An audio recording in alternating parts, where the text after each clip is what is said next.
ओम गुरु सत्ताय नमः। विराट गायत्री परिवार एवं उसके संस्थापक संरक्षक एक संक्षिप्त परिचय। गायत्री मंत्र हमारे साथ साथ। ओम भूर्भुवः स्वः तत्सवितुर्वरेण्यं भर्गो देवस्य धीमहि धियो यो नः प्रचोदयात्।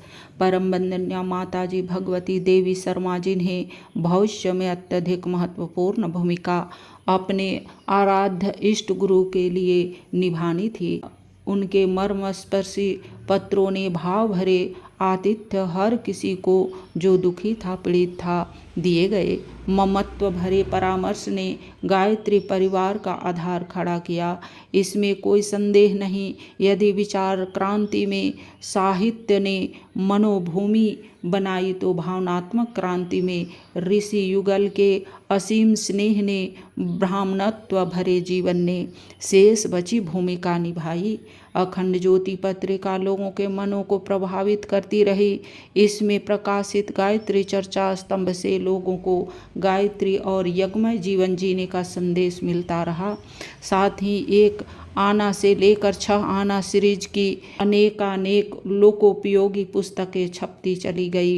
इस बीच हिमालय के बुलावे भी आए, अनुष्ठान भी चलता रहा, जो पूरे विधि विधान के साथ 1953 में गायत्री तपोभूमि की स्थापना 108 कुंडी यज्ञ और उनके द्वारा दी गई प्रथा के साथ समाप्त हुआ। गायत्री तपोभूमि की स्थापना के निमित्त धन की आवश्यकता पड़ी तो परम वंदनीय माता जी ने, जिनने हर कदम पर अपने आराध्य का साथ निभाया, अपने सारे जेवर बेच दिए।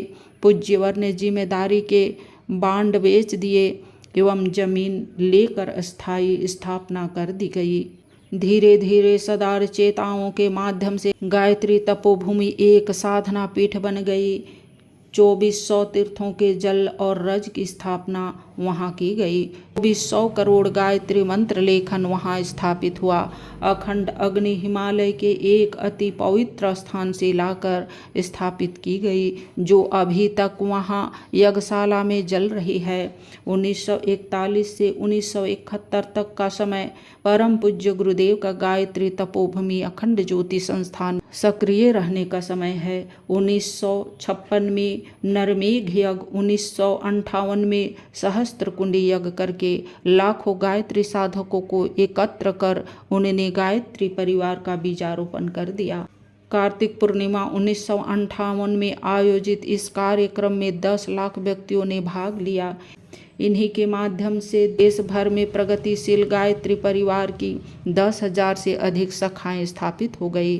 संगठन का अधिकाधिक कार्यभार पूज्य और परम वंदनीय माता जी पर सौंपते चले गए एवं 1959 में पत्रिका का संपादन उन्हें देकर पौने 2 वर्ष के लिए हिमालय चले गए, जहां उन्हें गुरुसत्ता से मार्गदर्शन लेना था, तपोवन नंदन वन में ऋषियों से साक्षात्कार करना था तथा गंगोत्री में रहकर आर्ष ग्रंथों का भाष्य करना था।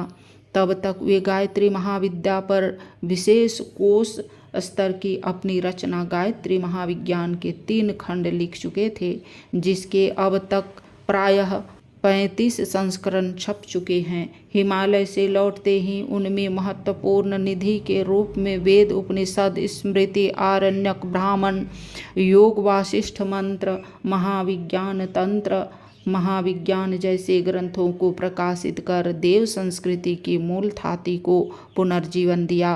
परम वंदनीय माता जी ने उन्हें वेदों को पूज्यवर की इच्छानुसार 1991-92 में विज्ञान सम्मत आधार देकर पुनर्मुद्रित कराया एवं वे आज घर घर में स्थापित हैं। युग निर्माण योजना और युग निर्माण सतसंकल्प के रूप में मिशन को घोषणा पत्र 1963 में प्रकाशित हुआ। तपोभूमि एक विश्वविद्यालय का रूप लेती चली गई तथा अखंड ज्योति संस्थान एक तपहपुत की निवास स्थली बन गया, जहाँ रहकर उन्होंने अपनी शेष तप साधना पूरी की थी। जहाँ से गायत्री परिवार का बीज डाला गया था, तपोभूमि में विभिन्न शिविरों का आयोजन किया जाता रहा। पूज्यवर स्वयं छोटे बड़े जन सम्मेलनों, यज्ञ आयोजनों के द्वारा विचार क्रांति की पृष्ठभूमि बनाते रहे।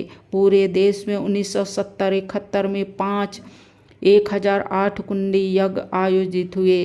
अस्थायी रूप से विदाई लेते हुए एक विराट सम्मेलन जून 1971 में परिजनों में विशेष कार्यभार सौंप परम वंदन्या माता जी को शांति कुंज हरिद्वार में अखंड दीपक के समक्ष तप हेतु छोड़कर स्वयं हिमालय चले गए। 1 वर्ष बाद वे गुरु सत्ता का संदेश लेकर लौटे एवं अपनी आगामी 20 वर्ष की क्रिया पद्धति बताई। ऋषि परंपरा का बीजारोपण, प्राण प्रत्यावर्तन, संजीवनी और संकल्प साधना, शत्रुओं का मार्गदर्शन जैसे कार्य उनने शांति कुंज में संपन्न किए। सर्वाधिक महत्वपूर्ण स्थापना अपनी हिमालय की इस यात्रा से लौटने के बाद ब्रह्मवर्चस्व शोध संस्थान की थी, जहां विज्ञान और अध्यात्म के समन्वयात्मक प्रतिपादनों पर शोध कर एक नए धर्म, वैज्ञानिक धर्म के मूलभूत आधार रखे जाने थे। इस संबंध में पूज्यवर ने विराट परिमाण में साहित्य लिखा। अदृश्य जगत के अनुसंधान से लेकर मानव की प्रसुप्त क्षमता के जागरण तक, साधना से सिद्धि एवं दर्शन विज्ञान के तर्क तथ्य प्रमाण के आधार पर प्रस्तुतिकरण तक, इसके लिए एक विराट ग्रंथागार बना और एक सुसज्जित प्रयोगशाला, वनौषधि उद्यान भी लगाया गया तथा जड़ी बूटी, यज्ञ, विज्ञान तथा मंत्र शक्ति पर प्रयोग हेतु साधकों पर परीक्षण प्रचुर परिमाण में किए गए।